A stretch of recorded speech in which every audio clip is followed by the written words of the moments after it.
Para pendengar cerita seram The Haunting Cruise dan PN.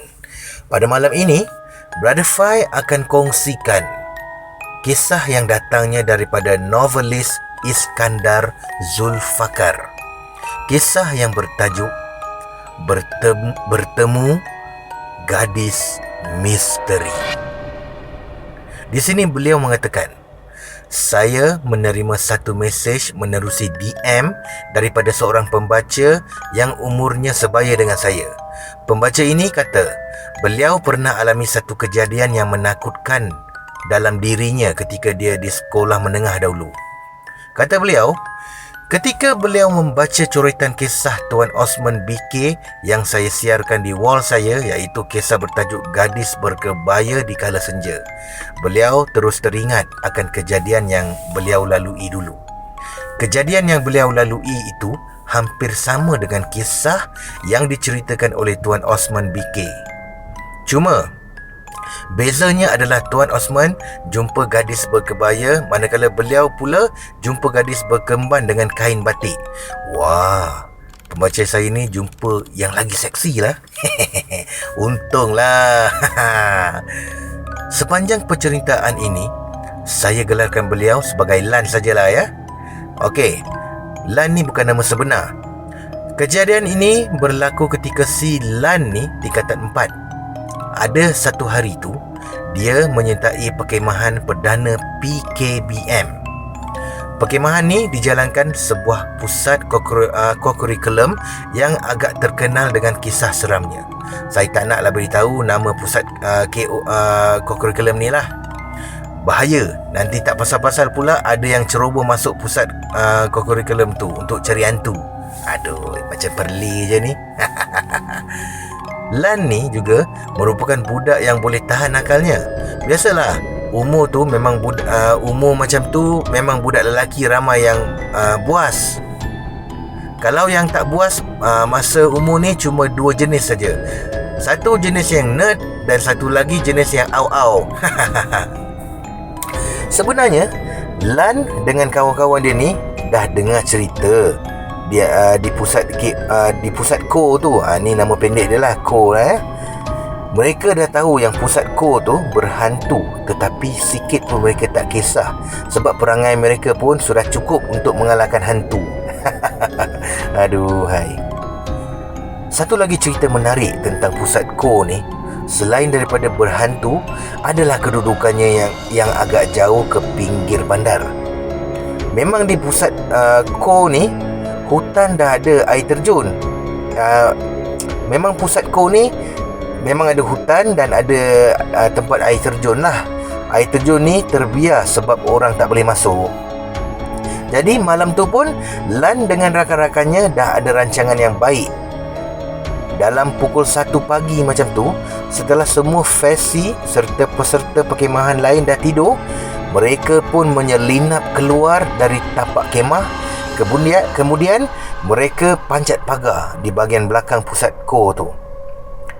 Mereka bawa lampu suluh dan meredah semak samun di belakang tu. Akhirnya mereka pun sampailah ke air terjun tersebut. Malangnya, baru saja mereka semua siap-siap nak terjun, tiba-tiba terdengar bunyi tapak kaki berjalan menghampiri mereka. Kecut perutlah masing-masing. Mana tidaknya, mereka menyangka itu adalah Tuan Jaafar, iaitu kem komandan perkhemahan tu yang datang meronda. Mereka pun lari dan bersembunyi di dalam semak samun yang terdapat tidak jauh dari air terjun tersebut. Dari situ, mereka mengintai ke arah air terjun. Sangkaan mereka salah. Bukan Tuan Jaafar ataupun guru-guru lain yang datang.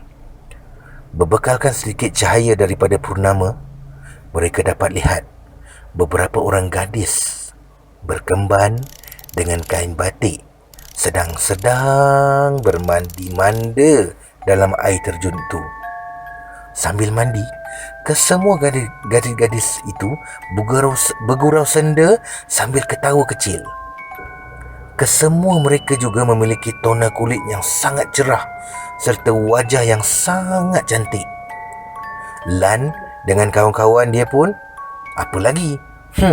terleleh air liur lah mengintai dari dalam semak tu. Lan kata dia punya asyik mengintai gadis-gadis tu sehinggalah dirinya dan rakan-rakannya yang lain jadi leka. Rasa macam tak sedar apalah masa tu, seperti di awang-awangan. Yang ada cumalah perasaan gembira melihat gadis-gadis tu bermandi-manda. Sehinggalah tiba-tiba mereka merasakan seperti tubuh mereka semua ditarik ke belakang. Masa tu barulah mereka sedar, rasa seolah-olah baru terjaga dari lena. Dan yang peliknya, suasana yang tadinya malam dan gelap tiba-tiba saja jadi terang benderang. Dah siang. Mereka dapati di sekeliling mereka tu ketika ini ada para fasi, guru-guru serta Tuan Jaafar sendiri. Kesemua mereka diarahkan balik semula ke pusat kor tersebut. Rasanya anda boleh bayangkan sendiri apa nasib mereka selepas tu. Mereka kena bebel lah dengan Tuan Jaafar. Bukan setakat bebel. Lan dan rakan-rakannya juga diarahkan untuk kemaskan barang-barang dan pulang waktu itu juga. Ibu bapa mereka terpaksa datang untuk ambil mereka segera. Hal ini sebagai hukuman buat mereka kerana tidak mendengar arahan. Mereka tidak dibenarkan menyertai perkemahan itu dan perlu meninggalkan pusat kor itu serta-merta. Balik tu, kenalah bising pula dengan ibu bapa mereka masing-masing. Walaupun mereka dibuang daripada menyertai perkemahan itu, namun Lan dan rakan-rakannya telah mendapat satu pengalaman yang menggerunkan.